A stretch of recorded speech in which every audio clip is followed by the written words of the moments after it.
शिबू सोरेन का जन्म 11 जनवरी 1944 को बिहार, अब झारखंड के हजारीबाग जिले, जो अब रामगढ़ जिले के नेमरा गांव में हुआ था। वे संताल जनजाति से थे। उनका बचपन संघर्षों से भरा रहा।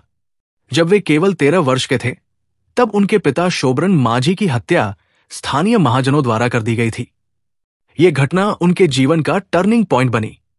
शिबू सोरेन ने तभी तय कर लिया कि वे शोषण के खिलाफ आवाज उठाएंगे और अपने आदिवासी समाज के हक की लड़ाई लड़ेंगे। अपनी पढ़ाई उन्होंने गोला हाई स्कूल से की, लेकिन मैट्रिक से आगे नहीं बढ़ सके। फिर भी उनके भीतर नेतृत्व की जबरदस्त क्षमता थी।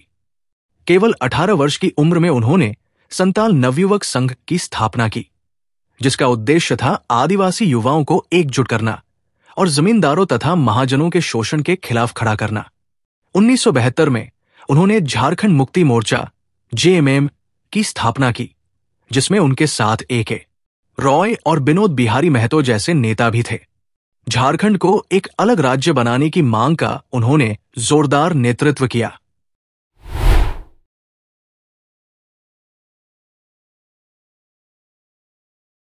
वर्षों तक आंदोलनों, रेल रोकों, जनसभाओं और धरनों के माध्यम से उन्होंने झारखंड राज्य के गठन की नींव रखी।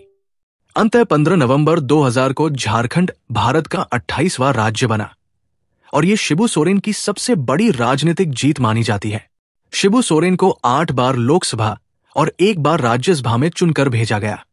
वे देश के कोयला मंत्री भी बने और केंद्र सरकार में 3 बार मंत्री पद संभाला। उन्होंने गरीबों, आदिवासियों और किसानों के लिए कई योजनाओं की शुरुआत की, लेकिन उनका राजनीतिक जीवन विवादों से अछूता नहीं रहा।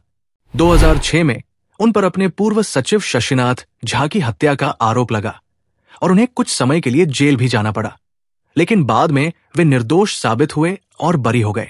वे 3 बार झारखंड के मुख्यमंत्री भी बने, पहली बार मार्च 2005 में, लेकिन बहुमत सिद्ध न कर पाने के कारण सिर्फ 10 दिन में इस्तीफा देना पड़ा। दूसरी बार अगस्त 2008 से जनवरी 2009 तक और तीसरी बार दिसंबर 2009 से मई 2010 तक उन्होंने मुख्यमंत्री पद संभाला। हालांकि तीनों बार उनकी सरकारें स्थायित्व नहीं पा सकी। जनजातीय समुदाय में उन्हें दिशोम गुरु कहा जाता था।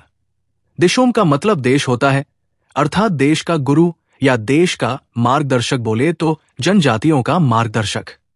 वे जमीन आंदोलन, जल जंगल जमीन के अधिकार और आदिवासी संस्कृति की रक्षा के लिए अंतिम सांस तक लड़ते रहे।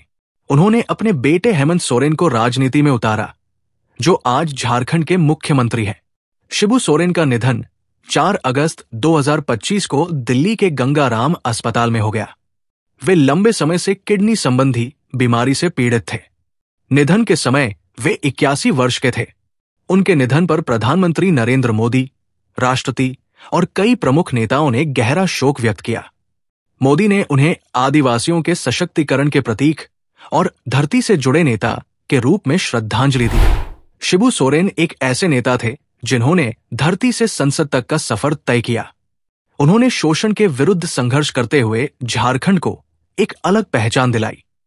उनकी विरासत आज भी झारखंड की राजनीति, समाज और जनजातीय आंदोलन में जीवित है।